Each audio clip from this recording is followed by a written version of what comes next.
여러분 안녕하십니까? CJB 아침 뉴스입니다.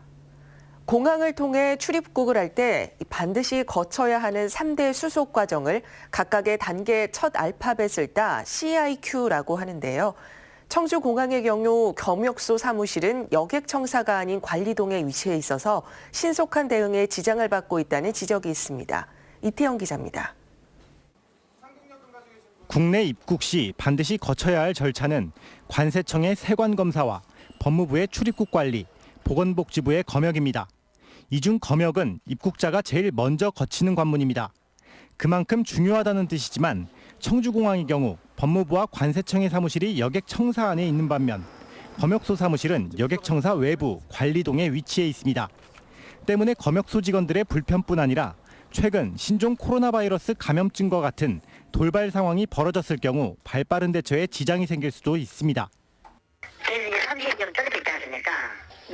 항상 신속 대응이라는 어떤 그게 이제 가장 중요한 부분에 있음에도 실제로 이게 이동거리가 있고 그래서 그 점이 좀 불편한 점이 있어요. 검역소 사무실이 여객청사 밖에 위치한 국제공항은 전국에서 양양과 청주뿐입니다. 비좁은 청사로 인해 검역사무소가 들어설 공간이 없었다는 것이 청주공항 측의 설명입니다. 다만 국내선 여객터미널의 증축공사가 조만간 마무리되는 만큼 개선될 여지는 남아 있습니다. 국내선 여객터미널 증축공사가 이제 끝나요. 그래서 사무실 재배치 예정이거든요. 차 신청서를 2월 중에 내서 그 여객청사에 이제 사무실 하나를 좀 더 내는 걸로. 주차장을 비롯해 대대적인 시설 확장에 나선 청주국제공항. 중부권 관문공항으로 제 역할을 하려면 국가 보건과 관련한 공항의 핵심 인프라를 완벽히 갖추는 게 시급해 보입니다. CJB 뉴스 이태현입니다. 최근 신종 코로나 바이러스를 포함해 신종 전염병에 대한 전 세계의 불안감이 큰데요. 박쥐 등 야생동물 연구를 통한 선제적인 감염병 대응 전략이 필요하다는 주장이 제기됐습니다. 조용권 기자입니다. 이번에 중국에서 발현한 신종 코로나 바이러스는 박쥐가 매개체라는 주장이 강합니다.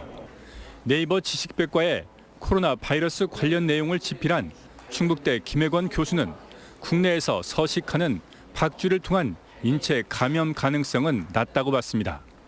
또 박쥐가 바이러스의 저장소라는 주장도 숙주로서 유행 주기가 따로 있어 다소 자극적인 표현이라고 반박했습니다. 김 교수는 무엇보다 신종 감염병 차단을 위해서는 가축뿐 아니라 야생동물에 대한 선제적 연구가 필요하다고 제안했습니다. 야생동물의 유전 정보와 종간 전파 가능성 등을 연구해 진단 기법이나 백신과 치료제 개발에 대비하자는 겁니다. 그런 가능성이 높은 병원체들에 대해서 우리가 선제적으로 다양한 유전 물질이라던가 진단 마커 또는 백신 후보 물질 같은 것들을 미리 개발해서 비축한다면. 이를 위해 올해 문을 여는 국립야생동물보건연구원 등 정부와 지자체 차원의 관심과 지원도 주문했습니다. 감염성 원인체에 대한 조사가 이루어지고 그걸 바탕으로 해서 실제 인체나 가축으로의 어떤 전파 위험성까지 함께 연구가 된다면 우리가 미리 대응할 수 있는. 김 교수는 인간과 야생동물과의 공생 차원에서도 신종 전염병에 대응할 예방적 연구 활동이 절실하다고 강조했습니다. CJB 뉴스 조윤광입니다. 신종 코로나의 여파가 이제는 대학 학사 일정까지 바꾸고 있습니다. 3월 개강을 앞두고 중국인 유학생들의 대거 입국이 초읽기에 들어가자 정부가 사상 최초로 모든 대학에 개강 연기를 권고한 건데요. 충북대가 개강을 2주 연기하기로 잠정 결정한 걸 비롯해 도내 대학들도 잇따라 개강 연기에 나서고 있습니다. 이은영 기자의 보도입니다. 도내에서 가장 많은 763명의 중국인 유학생이 재학 중인 충북대. 방학 중 중국을 다녀온 62명이 이미 입국을 마쳤고 후베이 성을 방문한 5명을 포함해 615명의 중국인 유학생이 입국을 앞두고 있습니다. 충북대는 이들에게 최대한 2월 말까지 입국을 늦출 것을 권고하고 개강도 2주 연기하기로 잠정 결정했습니다. 거점국립대 부총장 회의에서 2주간 개강을 연기하는 것이 결정이 났고요. 우리 대학도 다음 주 중으로 교무회의를 거쳐가지고 개강 연기를 결정할 계획입니다. 이에 앞서 도내 대학 가운데 가장 먼저 개강 연기를 결정한 청주대학교는 추가 연기 가능성도 검토하고 있습니다. 특히 600명이 넘는 중국인 유학생들을 별도의 기숙사 공간에서 생활하도록 하고 입국 이후에도 2주 동안은 등교를 금지하고 온라인 수업 등을 통해 국내 학생들과의 접촉을 최소화할 방침입니다. 중국에서 계약해서 들어오는 유학생들은 일단 일주일만 늦추는 게 아니라 공식적인 개강이 늦는 거고 수업은 이제 확실히 좀 지난 다음에 2주 이상 지난 다음에 물리적인 수업을 할 수 있도록. 한국교통대와 서원대, 중원대 등도 1주에서 2주간 개강 연기를 논의하는 등 도내 대학들이 잇따라 개강을 늦추는 초유의 사태를 겪고 있습니다. 하지만 개강을 연기하더라도 미리 입국하겠다는 중국인 유학생들을 막을 방법이 없는 데다 기숙사가 아닌 자취학생들을 관리할 수 있는 현실적인 방안도 없어 새학기를 앞둔 도내 대학들의 고민은 더욱더 커지고 있습니다. CJB 뉴스 이윤영입니다. 신종 코로나 바이러스로 해외여행 상품을 취소하면 위약금은 얼마나 부담하는 것이 합당할까요? 대형 여행사와 계약한 해외 패키지 여행 상품의 취소를 놓고 분쟁이 잇따르고 있지만 지금으로선 뾰족한 해법은 없다고 합니다. 신규식 기자의 보도입니다. 이른바 우한 폐렴의 확산으로 친목 모임에 해외여행을 취소 협의하는 과정에서 여행사가 보낸 문자 메시지입니다. 특별 약관을 내세워 최대 총 비용의 80%를 위약금으로, 나아가 소송도 불사한다는 내용입니다. 하지만 법적으로 사실과는 거리가 있습니다. 특별 약관이 소비자에게 과도하게 손해를 부담시키는 그런 규정이라면 다툼의 여지가 있고 또 위법성의 여지가 있다고 봅니다. 특별 약관의 효력은 개개의 사안별로 따져봐야 한다는 얘기입니다. 신종 코로나 바이러스에 대한 뉴스가 쏟아지기 시작한 지난달 20일 이후 2주 동안 한국소비자원에 접수된 여행 관련 민원은 무려 3,500건에 달합니다. 지난해 같은 기간보다 7배 늘었습니다. 문제는 분쟁은 폭주하는데 법적으로 뾰족한 처리 기준이 없다는 점입니다. 패키지 여행 상품의 경우 여행사와 소비자의 특약을 감안한 법규나 해결 기준이 없기 때문입니다. 여행 상품이 과도하게 저렴하면 또 거기에 플러스로 붙는 특별 약관이 있다는 것을 유념을 하셔야 되고요. 우효의 여지가 있기 때문에 그런 것을 감안해서 제3기관의 도움을 요청을 하시는 게 좋을 것 같습니다. 이런 가운데 공정위는 이번 사태에 적용할 수 있는 여행 상품 분쟁 해결 기준을 준비하는 것으로 알려졌습니다. CJB 뉴스 신규식입니다. 네, 다음 뉴스입니다. 역대 정부가 지역 균형 발전을 외쳐왔지만 인구와 자원의 수도권 쏠림 현상은 갈수록 심화되고 있습니다. 이번 총선을 수도권 집중을 해소하는 국가적 전환점으로 삼아야 한다는 목소리가 커지고 있습니다. 구준혜 기자입니다. 1970년 전체 인구의 28%가량이던 수도권 인구가 지난해 말 사상 처음 절반을 넘었습니다. 역대 정부가 균형 발전을 외쳐왔지만 수도권 쏠림이 가속화하면서 지방은 경기 악화와 문화 소외, 소멸 위기에 내몰렸습니다. 단체장만 뽑는 실속 없는 지방자치제 탓에 중앙과 지방은 갑과 을, 하청 관계로 전락했다는 비판까지 터져나옵니다. 전국 규모의 지방분권단체인 전국지방분권협의회가 이 같은 문제를 해결하기 위해 토론회를 마련했습니다. 우선 21대 총선을 계기로 지방분권에 대한 관심을 높여야 한다는 주장이 제기됐습니다. 이것이 대중의 의제가 되고 이걸 통해서 국회나 정부의 아젠다가 된다고 하면 국회나 정치권은 움직일 수밖에 없다. 총선 이후에는 국회 내 지방분권 특위를 구성하고 관련 법률을 정비할 필요가 있다고 밝혔습니다. 궁극적 목표는 지방분권 개헌입니다.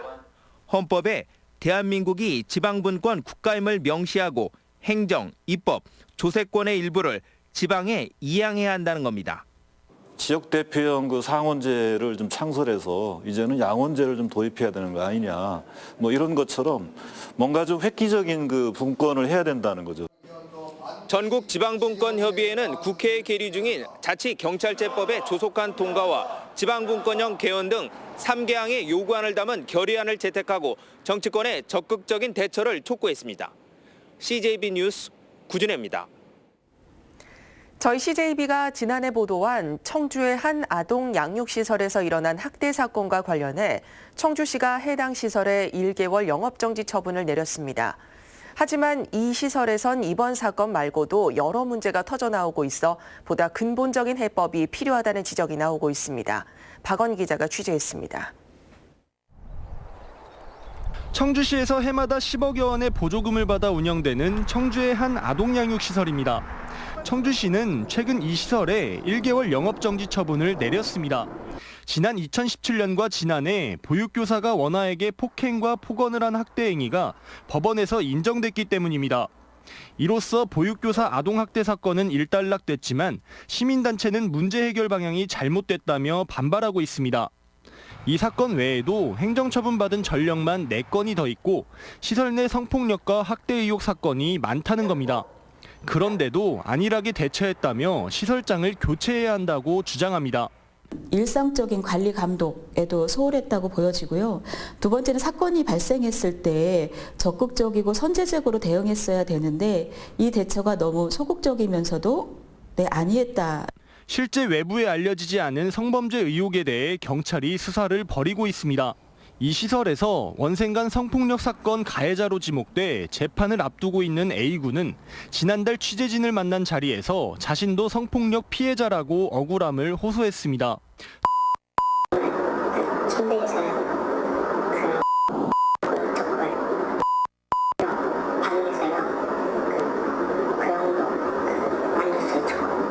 청주시청 관리감독부서 3명은 2017년 아동학대 사건부터 적절한 행정처분을 내리지 않았다는 이유로 최근 징계까지 받았습니다.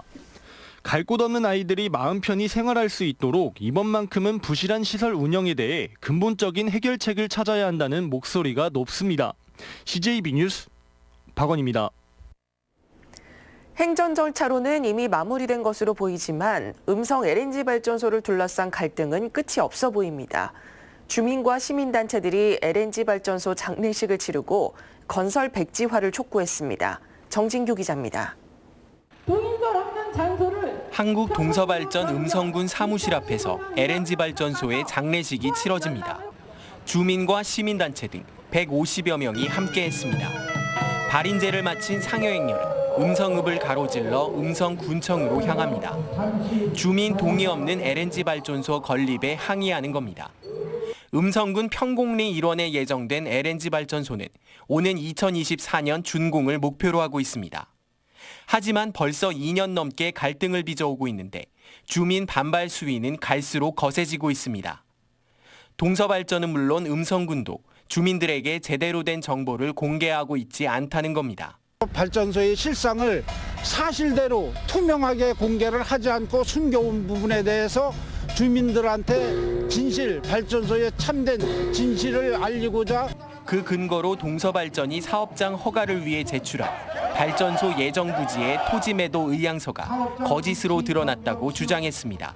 발전소 건설에 필요한 부지 배달에 동의하지 않은 토지 필지수는 발전소 사업 계획 부지 총 202필지 31만 5,560 월평방미터의 43%에 해당된다.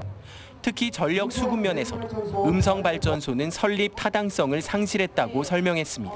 그러니까 LNG 발전소 가동률이 50%가 안 되는데 그러면 발전소를 이렇게 주민들이 반대하는데 더 지을 것이 아니라 지금 기존에 발전하고 있는 것을 발전율을 높이면 얼마든지 이게 공급이 가능할 텐데. 이에 대해 한국동서발전은 오는 14일 주민설명회에서 오해를 해소하겠다고 밝혔지만 주민들은 발전소 예정 부지의 모든 출입을 막기로 했습니다.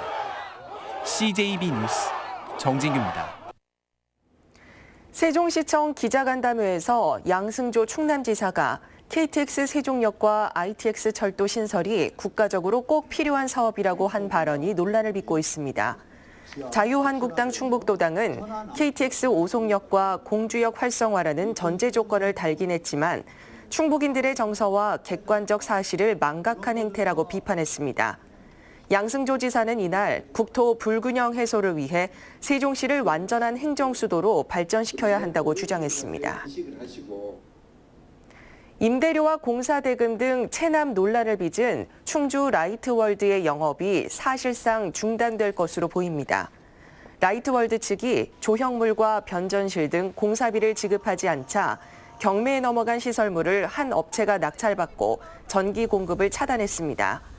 라이트월드 측은 사용 허가 취소 재판 대응과 함께 업체와 조정을 통해 시설물을 처리하겠다고 밝혔습니다. 다음은 오늘 도내에서 열리는 행사를 안내해드립니다. 청주에서는 진천 음성 지역 농산물 팔아주기 특별전이 오늘부터 오는 13일까지 7일간 농협 충북유통 특별판매장에서 진행됩니다. 진천에서는 농촌 주민공동체 동네복지 특강이 오후 3시 종합사회복지관에서 있습니다. 끝으로 날씨입니다. 제천, 음성, 괴산, 영동 지역에 한파주의보가 발효 중인 가운데 아침까지 기온이 영하 10도 내외로 떨어지며 매우 춥겠습니다. 지역별 현재 기온은 제천 영하 9도, 충주 영하 7도, 청주 영하 6도 등 영하 11도에서 영하 6도의 분포를 보이고 있습니다. 낮 최고 기온은 청주 4도, 충주 3도 등 2도에서 5도로 어제보다 조금 높겠습니다.